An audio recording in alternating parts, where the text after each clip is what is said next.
Okay, I don't know if you told me we're getting ready to start this. Okay. Sooner than that. How do you spell your name? Kendall, Kendal,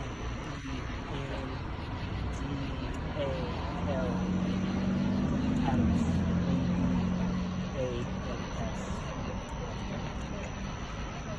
You ready? Okay, what can you tell us? Let me start by saying this is a very tragic event for both our police department, the officers that are involved, and our community. We work tirelessly every day in our community to ensure that protect and serve. And this incident is a vivid reminder of the dangers that both officers face and our community. What we know right now is very preliminary. This information is subject to change based on how the investigation unfolds. So what we know right now is around 8:15 p.m. East District Flex Team officers, which is a proactive unit, we're in the area of 42nd and Brentwood conducting surveillance around criminal activity. Based on their observations, an officer initiated a traffic stop in the 8500 block of East 42nd Street. During the course of the traffic stop, the witnessing officer stated that the passenger produced a gun and officers responded by firing upon the passenger, fatally wounding him. The driver of the van was taken into custody and is cooperating with investigators. There will be both a criminal and a parallel administrative investigation to determine compliance with departmental policy and state law. The involved officers work for our Flex Team units, who are primarily proactive units charged with pursuing the city's most violent offenders. These officers do not work middle shift and thus are not a part of the body-worn camera study, and no body-worn camera footage is available. As this investigation unfolds, our public affairs office will provide additional updates. Are there any questions? How many firearms, if any, were retrieved from the scene? We did recover a gun.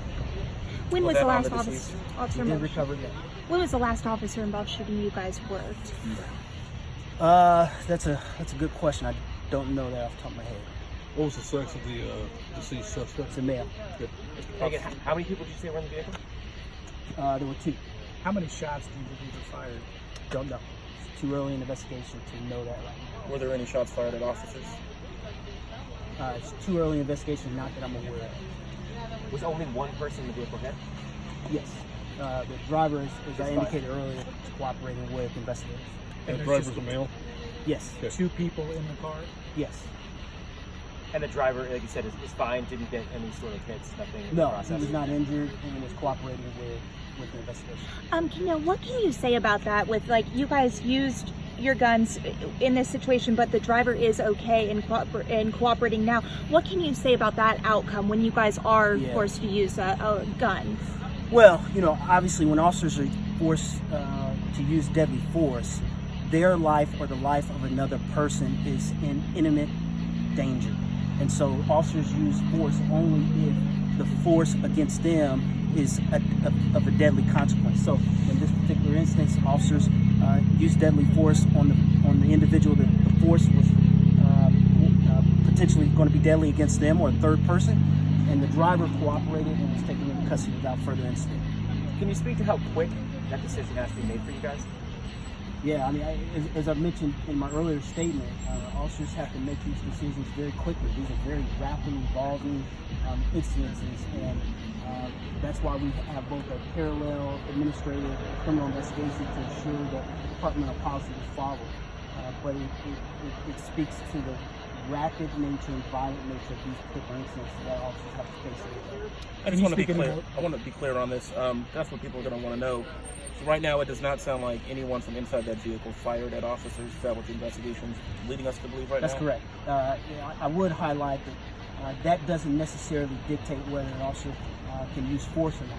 At the end of the day, an officer can articulate, and every officer has to do this, if they can articulate that there was deadly force imminent against his life or that of a third person, deadly force is authorized. In other words, you saw the deceased suspect was seen with a gun. That's what prompted it. Witnessing statements from the officers indicate that the passenger produced the gun.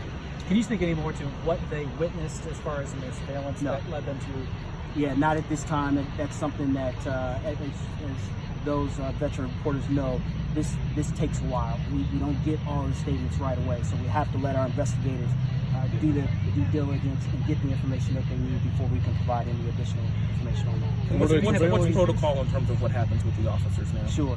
Well, it's a great question. Officers, again, this impacts them as well, and we want to ensure that they get the proper counseling. They'll be off administrative duty as with any officer-involved shooting, and we'll work through that to make sure that they're made whole.